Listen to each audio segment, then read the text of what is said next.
नमस्कार साथियों, स्वागत है आप सभी का हमारे YouTube चैनल में।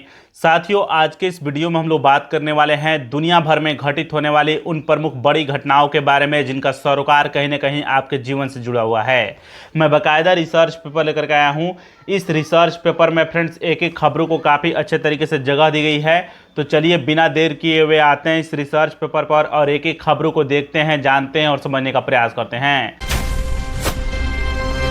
पहली जो खबर है काफी इंपॉर्टेंट है। पहली बड़ी खबर है, संयुक्त राष्ट्र सुरक्षा परिषद में भारत ने युद्धग्रस्त क्षेत्रों में बच्चों और स्कूलों पर हमले करने वालों की जवाबदेही तय करने की मांग की है। दरअसल भारत ने कहा है कि बच्चों की शिक्षा और सुरक्षा सुनिश्चित करना वैश्विक प्राथमिकता है तथा दोषियों को सजा दिए बिना यह लक्ष्य पूरा नहीं हो सकता है। अगली खबर है, पाकिस्तान के कब्जे वाले कश्मीर में हिंसक कार्रवाई में दर्जनों लोगों की मौत हो चुकी है। बड़ी संख्या में कार्यकर्ताओं और समर्थकों को हिरासत में लेकर गंभीर धाराओं में मामले दर्ज किए गए हैं। इसके अलावा प्रशासन का दावा है कि कार्रवाई केवल गैर कानूनी कृत्यों में शामिल लोगों पर ही की जा रही है।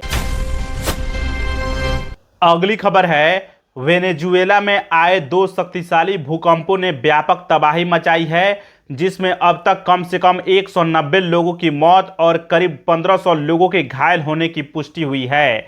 इसके अलावा सैकड़ों लोगों के मलबे में फंसे होने और हजारों के लापता होने की आशंका के बीच राहत एवं बचाव कार्य अभियान जारी किया गया है।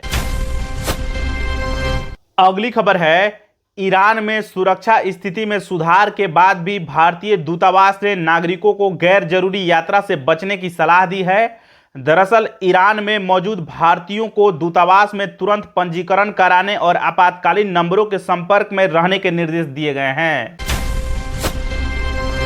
अगली खबर है, स्पेस एक्स के धमाकेदार आईपीओ के बाद एलन मस्क 12 जून को दुनिया के पहले खरबपति बने थे, लेकिन सिर्फ 13 दिनों में स्पेस एक्स और टेस्ला के शेयरों में तेज गिरावट से उनकी संपत्ति घटकर 950 अरब डॉलर रह गई। यानी एलन मस्क फिर से खरबपति से अरबपति बन गए हैं।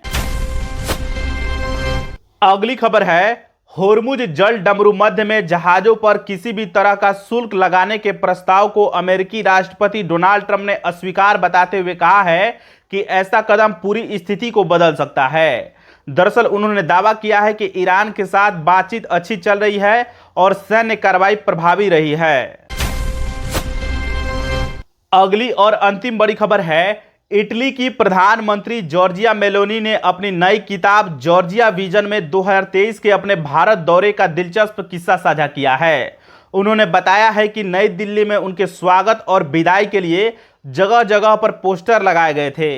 यह देखकर इटली के उप प्रधानमंत्री, जिनका नाम एंटोनियो ताजानी है, उन्होंने मजाक में कहा था कि अगर मेलोनी दिल्ली से चुनाव लड़ती हैं तो 10 लाख वोट जीत जाएंगी।